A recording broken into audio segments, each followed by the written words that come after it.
Bom dia, lindo, maravilhoso, abençoado dia na presença de Deus. Esse príncipe da paz que é Jesus esteja sobre a sua vida, sobre a minha vida. Estamos no dia 272 do projeto Bíblia para Iniciantes. Coloquei uma música aqui para preparar o seu coração, da Hilson, uma música linda. Se você puder assistir ao vídeo no YouTube que eles gravaram lá em Israel, é muito forte, muito forte. Prince of Peace, Príncipe da Paz. Presta atenção na letra dessa música. Coloquei o vídeo com a tradução, com a letra em inglês, com a tradução em português também, para que você possa entender a profundidade dessa música, da letra dessa música, que possa entrar no seu coração, que possa preparar o teu coração para essa palavra, amém? E na sequência também eu coloco uma música do Fernandinho com a Gabriela Rocha, uma música mais animada para você ouvir depois desse áudio do DJ PV Tu És Real. Amém? Então vamos lá. Como eu falei, estamos no dia 272 e hoje vamos trazer aqui um capítulo inteiro. Pela primeira vez no projeto, vamos fazer um capítulo inteiro aqui, que é o capítulo 5 do livro da carta de Paulo aos Coríntios, primeira carta aos Coríntios, capítulo 5, tá? E Paulo aqui, mais uma vez, né, desde o começo dessa carta, Paulo repreendendo, Paulo com exortações, com orientações firmes à igreja de Corinto, tá? E agora ele falando sobre a questão da impureza dentro da igreja, como é importante tirar as impurezas de dentro da igreja, do corpo de Cristo. Então, como se fosse um tumor, um câncer que deve ser expurgado do corpo da pessoa, assim também, quando tiver algo que represente isso dentro da igreja, que é o corpo de Cristo, ele também deve ser tirado. Então, Paulo começa aqui falando: geralmente se ouve que há entre vós imoralidade, e imoralidade tal como nem mesmo entre os gentios, isto é, haver quem se atreva a possuir a mulher de seu próprio pai. Ou seja, Paulo ficou conhecedor de um caso de que dentro da igreja em Corinto, havia um caso onde uma pessoa que se dizia da igreja estava tendo um caso com a mulher do seu próprio pai, chegando a possuí-la, chegando a ter relações sexuais com ela. E isso estava sendo praticamente algo onde as pessoas estavam tendo conhecimento dessa situação. E ele continua: contudo andais vós ensoberbecidos, e não chegastes a lamentar, para que fosse tirado do vosso meio quem tamanho ultraje praticou. Ele censurando isso, achando um absurdo isso. Eu, na verdade, ainda que ausente em pessoa, mas presente em espírito, já sentenciei, como se estivesse presente, que o autor de tal infâmia seja, em nome de Jesus, reunidos vós e o meu espírito com o poder de Jesus, nosso Senhor, entregue a Satanás para a destruição da carne, a fim de que o espírito seja salvo no dia do Senhor.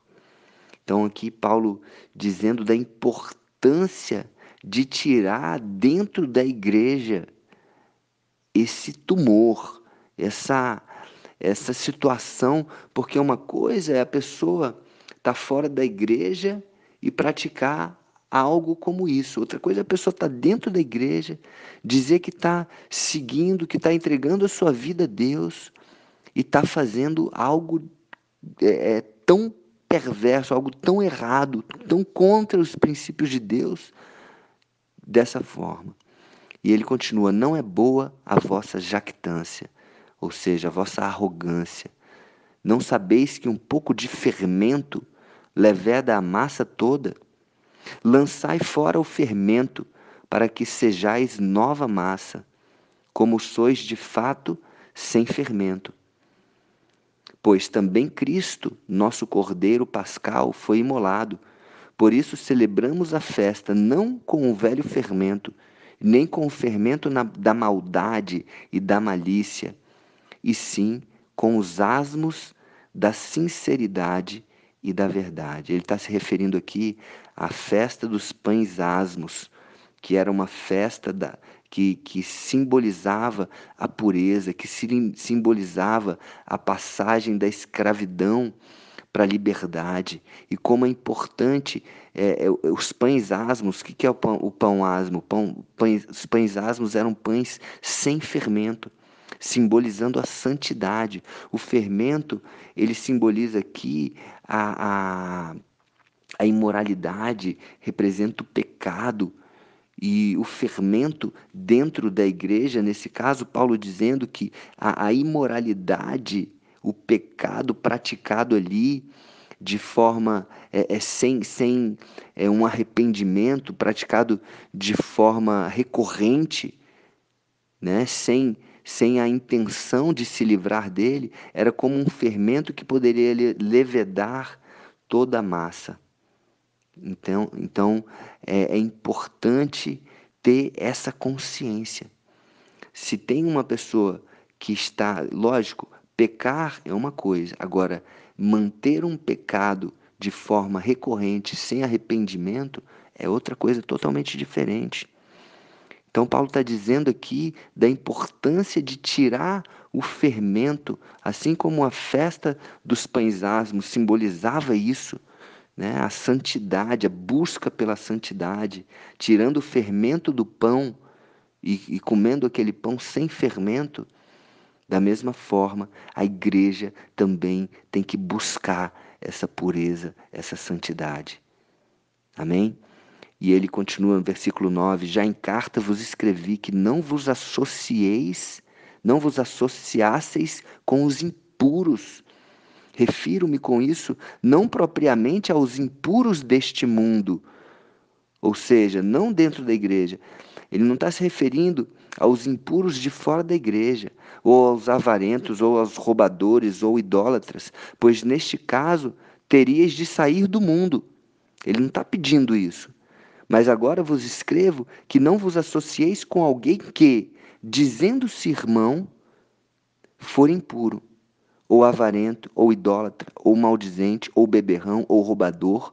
Com esse tal, nem ainda comais. Ou seja, a pessoa diz que é da igreja, diz que está dentro, se faz de santo, é um lobo em pele de cordeiro, vamos dizer assim, né? A pessoa ela está ali dentro, mas ela está levando mal, ela está levando a imoralidade, a impureza, ela está fermentando aquele pão que deveria ser um pão santo, que deveria ser o corpo de Cristo, assim como Cristo falou: tomai e comei o meu pão, este é o meu corpo que é dado por vós. Então, o pão está fermentado, ou seja, está cheio de pecado, está cheio de malícia, está cheio de impureza dentro da igreja. Ele não está se referindo aos pecadores de fora da igreja, não, porque esses sim são o nosso alvo. Levar Jesus, levar a santidade, levar uma nova vida para essas pessoas, para que elas possam mudar de vida. Mas ele está se referindo às pessoas,